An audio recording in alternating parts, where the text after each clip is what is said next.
Hi friends, welcome to my channel. ఈరోజు మేము మార్కెట్కి వెళ్ళి వెజిటేబుల్స్ కొనుక్కొచ్చాము. అవి మీకు ఇచ్చారండి. అలాగే రీజనబుల్ రేట్కే ఇచ్చారు. అంటే మీ అందరికీ తెలుసా? సొరకాయ అండి, సొరకాయ సాంబార్ పెడదామని అయితే తెచ్చాను. ఈరోజు మాకు 10K ఇచ్చారు. ఎప్పుడైనా 20 ఉంటుందండి, ఈరోజు మాత్రం 10K తెచ్చారు. ఇదైతే నా ఫేవరెట్ ఫ్రెండ్స్. చూడండి, మా వాళ్ళ ఫేవరెట్. ఇందులో శనగపప్పు వేసి వండితే ఇష్టంగా తింటారు. అది నా ఫేవరెట్ కర్రీ. వీళ్ళు పకోడీ చేసినా కానీ ఇష్టంగా తింటారండి. అలాగే టమాటో ఎగ్, అది చాలా నాకు ఇష్టం. టమాటాలు అయితే కేజీ 10K ఇచ్చారు. 20 రూపీస్కి 2 కేజీలు తీసుకొచ్చానండి. అన్ని కూరగాయల్లోకి అవసరమైతాయని 2 కేజీస్ తెచ్చాను.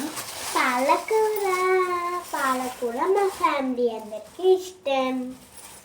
అందరికి ఇష్టమైన కర్రీ. ఇందులో పెసరపప్పు వేసి వండితే ఇష్టంగా తింటారు.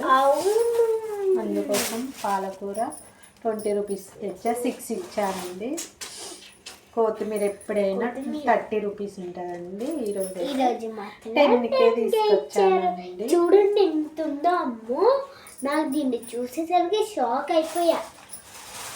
చూడండి, చాలా తక్కువ రేట్కే ఇచ్చారు కదా. చిక్కుడుకాయలండి, చిక్కుడుకాయలు ఇష్టం లేని వాళ్ళంటూ ఉండరు. ½ కేజీ 20 రూపీస్. నాకు కూడా ఫేవరెట్. మా చెల్లికి ఇంకా ఇష్టం తెలుసా. ఎప్పుడు 30-40 ఉండే చిక్కుడుకాయ ఈరోజు అయితే 20K ఇచ్చాము. ఇప్పుడు చిక్కుడుకాయల సీజన్ కదండి, అందుకే. చూడండి, చిక్కుడుకాయ అనేది మనకి అందరికి ఇష్టమైన కర్రీ. పాలకూర కూడా మనకి చికెన్ వెజిటేబుల్స్ అన్ని మన హెల్త్కి మంచిది. అలాగే నేను ఎక్కువ తినది ఒక్కటే, అది మీకు చెప్పలేదు. గోంగూర గోంగూర తీసుకొచ్చాను. రేట్ ఎక్కువ ఉందండి. 20కి 3 కట్టలే ఇచ్చాను. గోంగూర అయితే మనకి ఇష్టం ఉండదు, స్మెల్లే పడదు. మీకు నచ్చిద్దా? మీకు నచ్చితే లైక్ చేయండి, అలాగే సబ్స్క్రైబ్ కూడా చేయండి. Bye bye friends.